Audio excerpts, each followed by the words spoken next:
So ayan mga kabayan, mag-aantay lang kami sa deliver ng piyesa ni Madam. Kasi in-order pa namin sa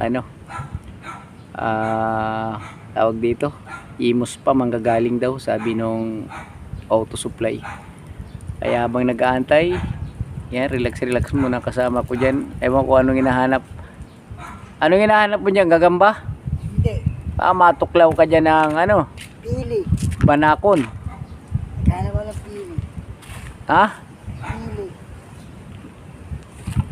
Pili. Tingin ko may mga dito kubra Kobra wala. Mayroon yan. May ilog dyan sa kabila Kanina pa ako payaan lahat dito. Wala pa kayo. Naghanap ko ng pili. So yan guys, mga loads. Antay-antay muna kami sa deliver ng piyesa ni Ma'am, Ito yung naputulan ng belt. So talagang emergency pupuntahan dito, hindi na makaandar tong sasakyan na to. Kaya lalamove to Ayan Yan yung ginagawa natin. So naputulan ng belt sa baha, tapos hinila na lang papunta rito sa bahay nila. O syempre, nakontak tayo, kaya pinuntahan na naman tayo. Ay, pinapunta na naman tayo dito ni Madam, So ganun lang ang buhay. Nagkataon wala na naman pasok sa trabaho, kaya nakagala-gala na naman Yung kasama ko pag yan natuklaw dyan ng banakon, wala pa naman dito mga anti-venom. Shout out sa'yo, parang Nunoy. Pang-scatter ka na naman Kumita yun. Madami ng pera yun.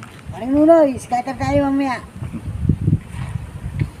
So dito kasi mga kabayan, maraming mga puno. Masarap yung hangin dito. Ang lalaki ng bahay dito Kita nyo yan sa likod namin, di ba lalaki?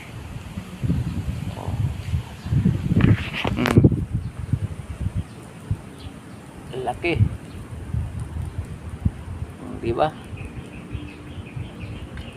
So dito pag bumili ka dito ng bahay at saka lupa dito minibinta at patatayuan mo na lang ng bahay. Itong sa likod ko daw, ayan, corner lot to.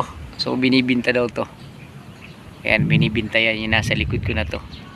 Pag tumama tayo sa luto, tataya lang muna tayo bago tayo tumama. Bibilin mo yan, milyon yan. So ayan ang lawak niyan. Siguro ang may-ari niyan mga 3 or 4 itong lote na to. Ayan. Pero ito sa likod ko na to, ibinibinta daw to lote na to.